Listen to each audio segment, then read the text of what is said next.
Nalaman siguro ni Baron na hindi pala si OG Diaz yun. Binura niya.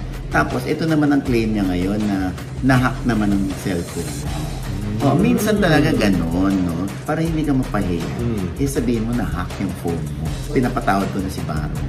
Si Baron nalilink sa isang babae na nag-work sa GMA7. Ito ni Baron, nung nag-guest si Baron sa Fast Talk. Ay, ikaw ba, Nay? Alam mo ba kung pina-follow ka ni Andrea, ni Kat, or ni DJ? Alam ko! Actually, nung isang araw, nakausap ko pa si Daniel. Sabi niya sa akin, follow ba ako? Galit ka sa akin. Hello mga ka-abit! Ito po ang inyong mga link. Ito ba si Mama Loy? At ito naman po si Papa ko, si OG Diaz. Ano pa nga pa? Ang lagi niyong inihirit sa amin. Chika mo na! Dali! Ay, nako, ito na nga. Diyos ko, nakakaloka ito, no? Oy, gusto ko lang linawin, ha? Oo, kung account man yun ni Baron Geisler sa Twitter. O sa X account. Na ako ay parang kino-call out niya. Ay, ito nga, Nay, kasi nga merong nag-post na ang handle ay Ogag Diaz. Parody. Parody, Ogag. Parang ano ko, parang outer Chinese. Pero hindi po ako may-ari niyan. Anong replying to Star Cinema pa, ha? Sabi ni Ogag Diaz, eto na yung nasa sulat. Itong mag-asawa naman kaya na ito guluhin ko at gawan ko ng fake news. Total, sasabihin ko lang naman sa huli sana hindi totoo. At mga followers ko, sigurado, parang mga asong ulol na kukuyugin sila. See what I did to Liza Sobrano, Baron Geisler, Katniel. Sabing gano'n. So, nag-reply si Baron Geisler. Parang dinukot niya yan, tapos ang quote ni Baron ay ano? Bro, dekada kita kilala at respeto. My wife beat me up into reality for me to comply. What do you want to achieve after all this circus? San ba tayo nagsimula? Bro OG, you're stepping on many toes. Ingat, tol. Parang lasing na lasing mo namang i-deliver yung line. Hindi, may allergy. Akala ko kasi parang nakainom. Hindi. Parang kang nakainom nung deliver mo yan. Ay, hindi hindi ako ganun mag-deliver pag nakainom. Ba't nakainom? Kamukha niyo kasi Baron. Oy, parang kaboses. Bro! At ito'y agad na dinilit ni Baron nang mapag-alaman niya na ito ay parody lang. O hindi ako yung tinutukoy na yun. Ogag po yun, hindi OGIE. When you say Ogag, yung kagaguhan na message lang. Tapos ang nakakaloka ng taon, sinabi niya, my phone was hacked last night. I believe nasa inner circle ko. My tweets are most sweet and positive. Ay, sabi niya. Tapos sabi naman ng isa, palusot naman to. Ay? Lol. Kasi nga, ito yung may kaugnayan dun sa ano. Nung nalaman siguro ni Baron na hindi pala si OG Diaz yun. Binura niya. Tapos, ito naman ang claim niya ngayon na nahack naman ng cellphone niya. Minsan talaga ganon, no? Para hindi ka mapahiya. Sabihin mo na hack yung phone mo. So, totoo, hindi nahack ang phone niya kung gayon. Hindi. Pag ano lang, pag gusto mo lang mong lumusot, sasabihin mo lang na hack yung phone mo. Pero ato pinapatawad ko na si Baron. Kasi na-judge mo ko noon. Ito naman yung akin. Ano ito gagawin nasa likod? Gusto mo yun? Uy, nagka-tense kayo. Hindi. Hindi. Ito lang, meron lang ng chika sa akin. Gaano katotoo na si Baron Geisler at ang kanyang misis na si Jamie ay parang medyo on the rocks again. Why? May kinalaman ba ito sa pag-inom na naman ni Baron? Hindi. Kung hindi inom, away. Nag-away sila. Bahagi na yung away. Resulta yung away. Kasi nga, si Baron, kung hindi nagkakamali ang aking source, parang nalilink. Nalilink sa isang babae na nag-work sa GMA7. Talaga? Nakakaloka. Talagang may mga resibong pinakita sa akin at pinarinig. Oo. Syempre, mahirap naman tayong i-judge natin si Baron agad.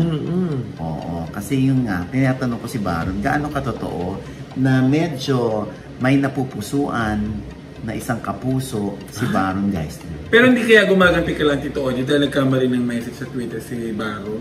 Hindi Diyos ko, ano na to? Inimbento ko? Hindi Excuse me. Basta yan ang dapat sagutin ni Baron kung gaano katotoo na naliling siya sa isang kapuso person. Gusto niya kapuso person. And then na-meet daw ito ni Baron nung nag-guest si Baron sa Fast Talk ba yun? Doon nagsimula yung pagkakaibigan ni Baron tsaka nung kapuso person. Yun na yung dahilan nun. Bukod dun sa siyempre umiinom-inom pa din si Baron, hindi pa rin talaga matanggal kay Baron yun.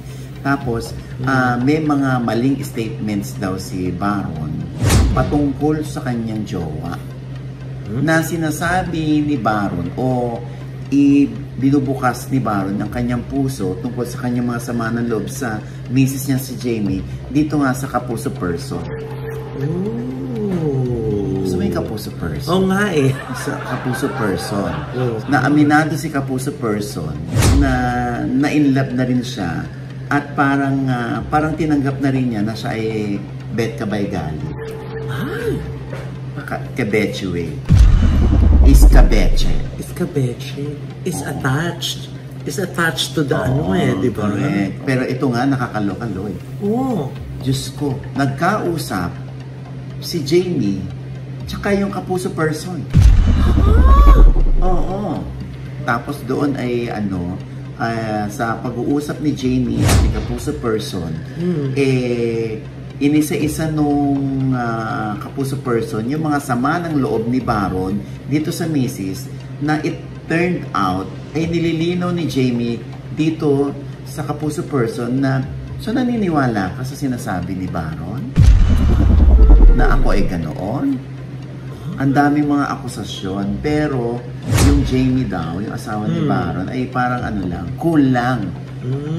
Dahil ako naniniwala ako pag cool ka lang, di ba? Alam mo yung sinasabi mo at alam mong nagsasabi ka ng totoo. Kasi di ba pag inuna mo yung galit, di ba minsan meron kang gustong i-point out, meron kang gustong i-push. Ito nga, sabi nung Jamie dito sa kapuso person, gusto mo yon na alam mo na married man yung lalaki.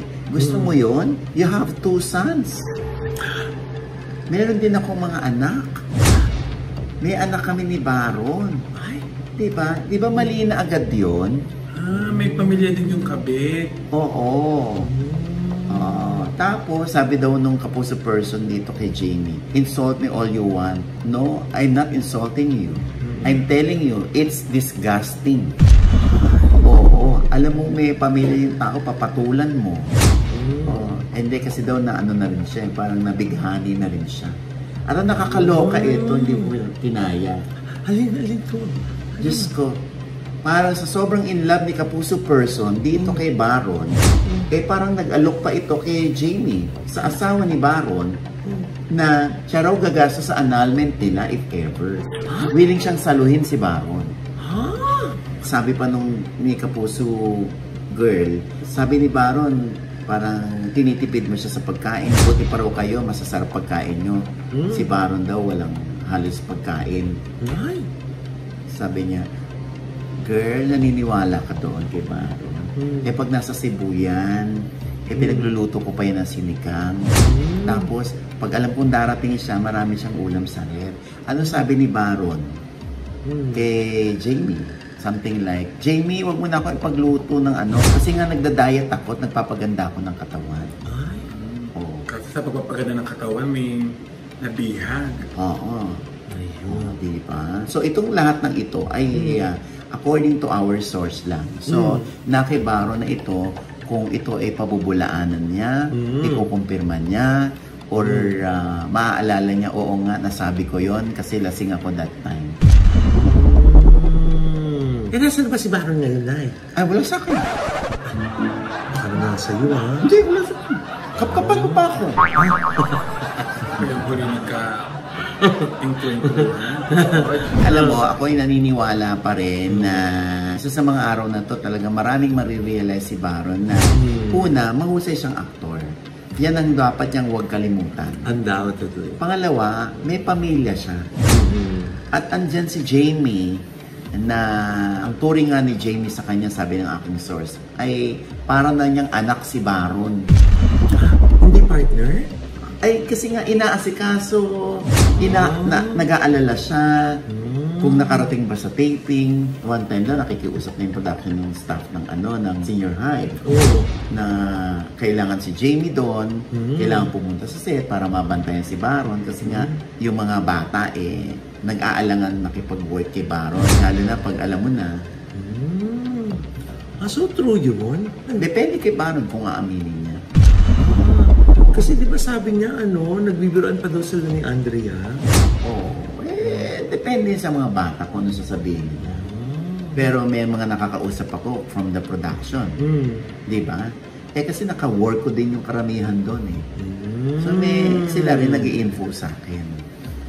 Kaya nga, di ba? Hindi naman ako na-hurt kung sumulat yung manager niya, si Arnold Vigafria, na hindi totoo yan, ganyan. Sige, okay. Sana nga hindi totoo. Parang hirap ka na. Parang naibsan bigla yung pakiramdam mo na naila. Nung nasabi mo na yan. Oo nga, hindi nga. Kaya ako lang nalulungkot lang talaga ako dahil bumabalik na naman sa ganito si Baron. Napaka-talented, napakahusay umarte. Walang patid kong pinanonood ng senior high. Consistently, napakahusay ni Baron. Totoo. Kaya nga, di ba, kahit anong husay mo sa pag-arte, kahit anong husay mo sa craft, kapag hinaluan mo ng bisyo yan at hindi mo na-control yung bisyo na yun, at natalo ng bisyo na yun, yung husay mo sa craft mo, baliwala rin. Sayang din yung ipinuhunan mo rito sa industry. Magbabalik po ang dapat. Nay, hindi naman tayo yun. Binago mo na naman. Hindi ka naman nakainom. Nakainom. Ay, nako. Anyway, ako naman ay bumibilib dito kay Jamie. Ay, dahil hindi bumibitaw si Jamie. Oo, kasi nanay siya nagtatrabaho rin si Jamie. Tama. Di ba? May mga anak sila ni Baron na hindi siya basta-basta bibitaw. Unless si Baron ay umayaw, siguro. Yun na yung ending nun. Naku ba?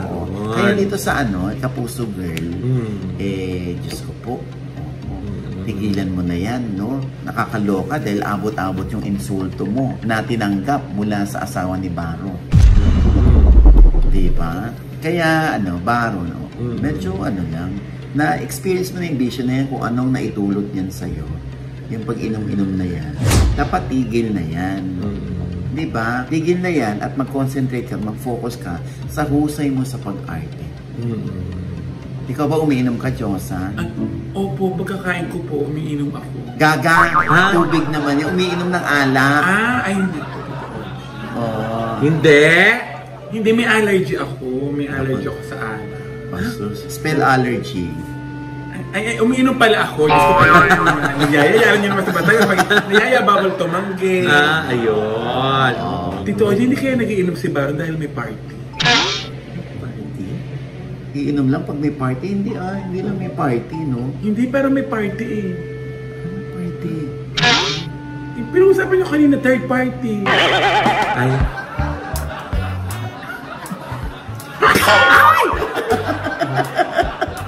Ewan ko sa'yo, Diyosa. Ano ka? Ito na nga, nakausap natin si Robbie Domingo. Kasama kayo doon, si Jex, ikaw, ako, si Cez Hele, yung ating videographer. Yes. Syempre, nakahuntahan natin over lunch. Si Robbie Domingo sa kanyang Oink restaurant. Na napakasarap. Sa Rockwell Sheridan, na meron ding sangay sa Rockwell Ortigas. Yes. Ang Oink. Ayan. napakasarap ng sisig. Correct. Grabe. Lahat actually, pati yung ramen, yung mga Ramen. kakaibang ramen. Oo. Oh. Yung may mushroom soup. Oo. Tapos may mga chicharong bulaklak pa lahat. Yes. Masasarap. Oo. Lalo na yung mga desierto. Yung mga kakaibang waffle. Yung bibingka waffle, tsaka champorado waffle. Yes. At saka yung puto bongbong waffle na, ang Oo. sarap. Ang masarap talaga grabe. yung puto bumbong na yan. Ayun. Ay, may naalala. Hindi ka naman kasama dun. Paano mo nalamang masarap yung puto bongbong waffle?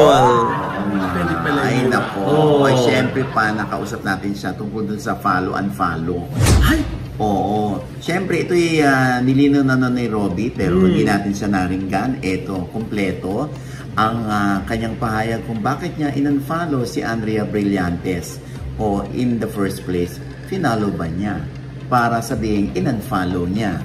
Bakit in-unfollow din niya si Daniel? In the first place, finalo ba niya si Daniel?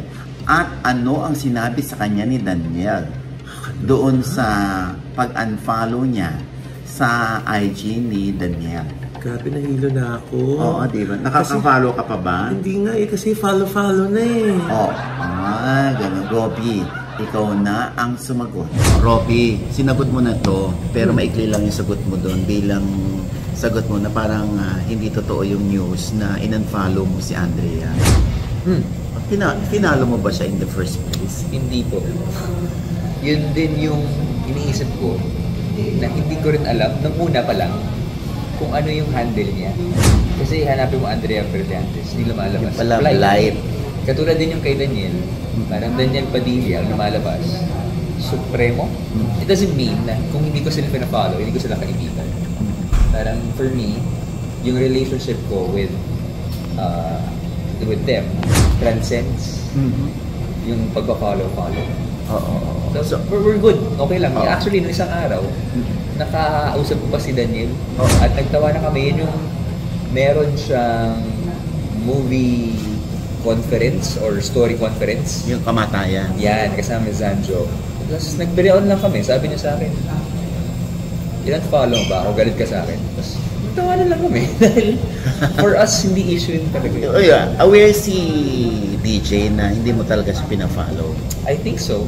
Yeah. Wala naman para sa akin personally kung mag-follow hindi.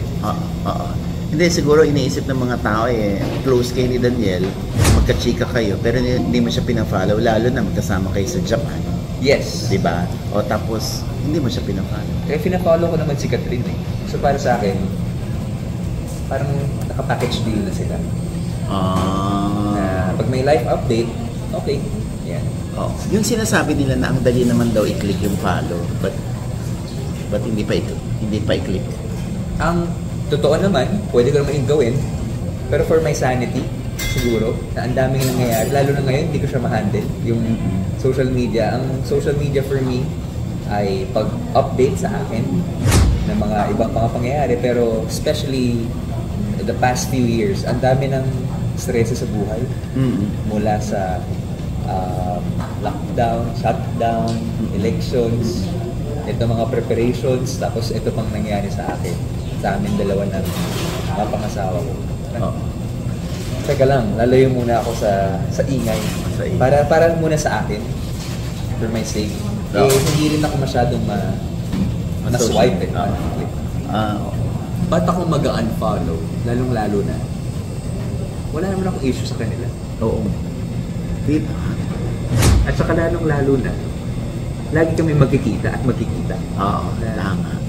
Okay, ganyan. So, kung ano man ang meron na nangyayari, it's with them, not with me. It doesn't concern me kasi okay kami.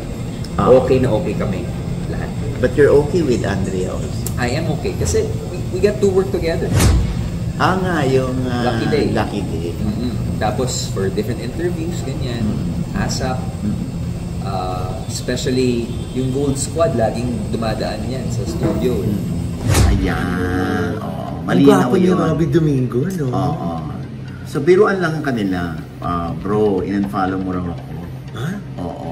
So, kaya nga yun yung sinasabi natin, hindi porke hindi naka-follow, magkaaway na.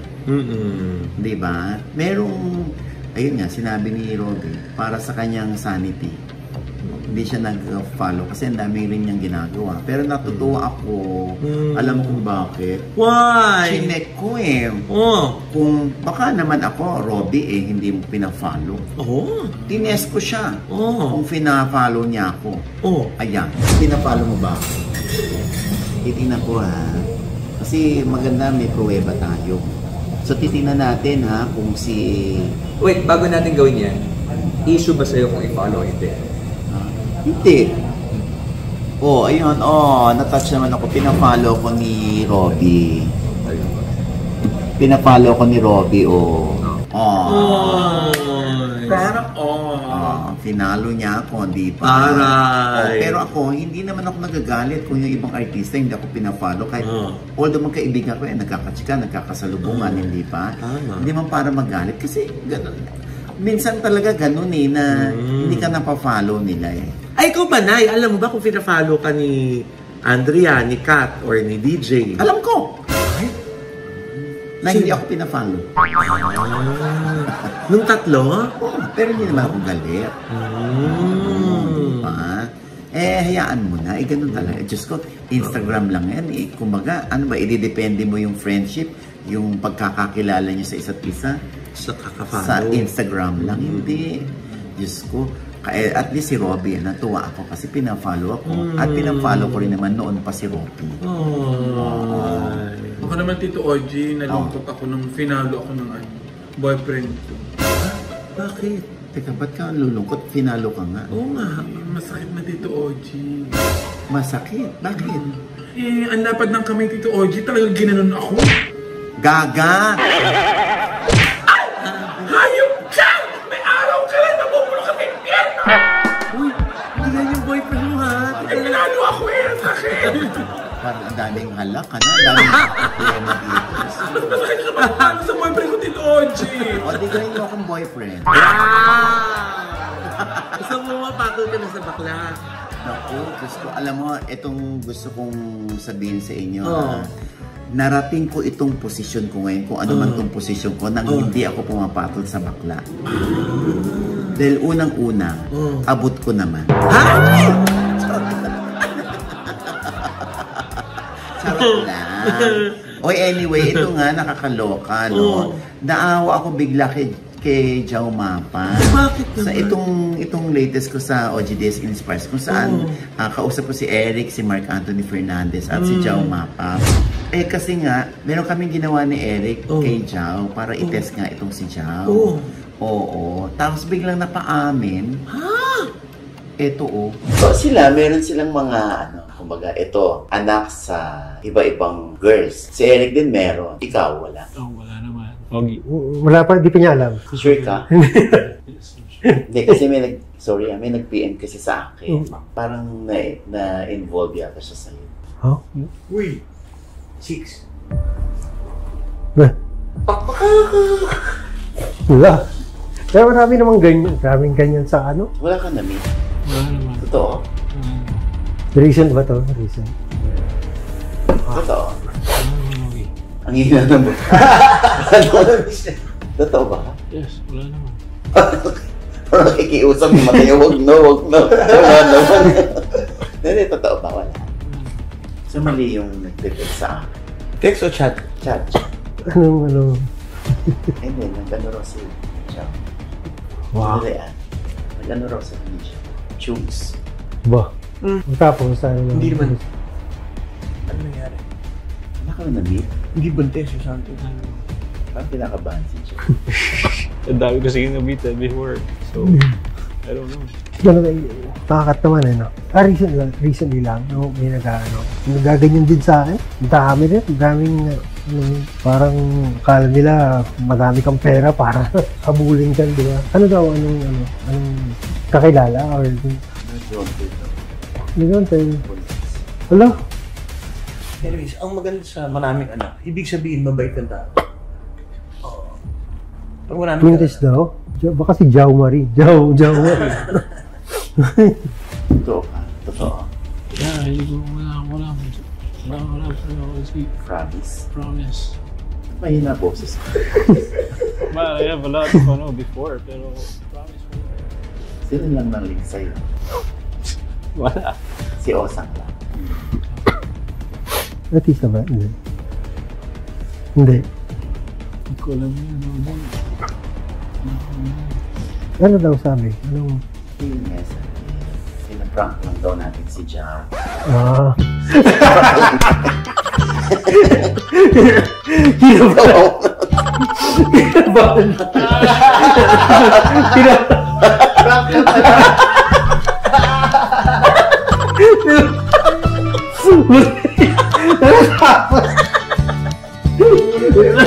Ayun, oo. Nakakatuwa kasi di ba, mahal na mahal niya ang jowa niya. Oo. Pagkatapos ng kanyang mga pambababae nung araw. Ang kabuuan po niya, nakakaaliw yung interview na yan sa OGDS Inspires po. Yan. And with that, mga kaibigan, ito po ang inyong mga lingkod. Ito po si Mama Loy. Sa lahat po naman nanonood sa amin na hindi pa namin subscriber, please subscribe now na! At syempre pa, ang kanya-kanya naming channel. Yes, sana naman po mag-subscribe at manood po kayo ng channel ko. That's Mama Loy, M-A-M-A-L-O-I. At nais ko pong magpasalamat kay Dr. Haya Pacos ng Victoria Skin for my skincare. Diyan po yan sa Victoria Tower, sa EDSA, malapit sa GMA. And thank you so much, Dr. Jesus Cancio Solis or JC Solis of Gorgeous Smile Dental Clinic. Diyan po yan sa tapat ng Christ the King Church sa E. Rodriguez. Yes. At sana naman po malapit na mag 5,000 FB ko. Paki-follow naman po at like na rin po ako sa Instagram. Yes. Ibawas mo kay Joseph po. Yes, ang dami na masyadong millions din. At ako naman, pinapasalamatan ko naman ang Ideal Vision para sa aming salamin. Ayan, ang Headway Bear Salon Salamin. Headway Bear Salon for our hair. Tama ba? At syempre po, please subscribe sa lahat po ng aking social media account from TikTok, Instagram, Facebook at YouTube. Yan. At syempre pa, ang aking OGDS TV fan page. Ayan na po, ang bilis-bilis umakyat ang numero kasi nga nakakaaliw ang ating mga pagbabalita dyan. Ano? Yeah. At syempre, ang Celeb Skin at ang Premier Drip para sa aking skincare.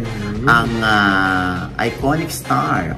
Diba? At syempre pa, ha? Ayan, ang aking best friend ay meron ng franchise itong Deja Blend. Ayan. Ang sarap. Pwede mo akin na gandan? Oo naman. Gusto ikaw papaloy. Natikman na namin ito. Yes, nakaisa na kasi ako. Kaya humihingi pa ako ng isa pa. Siya tayo gutom lang ang peg. Kasi itong Deja Blue. Ang sarap. Deja Blend. Oo. Ito ay nasa Ligaya, Pasig. Diba? Very near Pure Gold and Jollibee. Ha? Ayan. Meron silang fan page dyan. Okay? Bagay tayong endorser nito, Baka naman, Deja Blend. River Ay, may live na. Halimaw ang refresh. Ayaw ng mga taga-Samantha de Taal ng ganyan. Ay! Nasa may Lemery. Right after ng Tagaytay, andun lang yan. Diba? Kung gusto nyo mag-book dyan, para sa inyong Airbnb. Nako, ang ganda dyan. At syempre, nakakatuwa dahil ang kanilang overlooking. Ay, Diyos ko po. Dyan sa Samantha de Taal. Yes. Ako tanaw nila ang Tagaytay, ang Bulkang Taal, at Fantasy World. Alam na alam ni Diyos. Yes. Kasi naging tour guide siya. Okay. At syempre pa, sa November 29 na po, please watch, sa theaters near you, ang In His Mother's Eyes, starring Maricel Soriano, Roderick Paulate, L.A. Santos, Ellison De Dios, Ruby Ruiz, Vivory, Myla Gumila, at marami pa pong iba. And OG Diaz! Yes, po ako dyan, directed by ang direktor ng Linlang, FM Reyes. Diba? Ayan November 29 po. At sa November 28, premiere night po, 5:30 sa Mega Mall. We'll see you there, ha? Yes!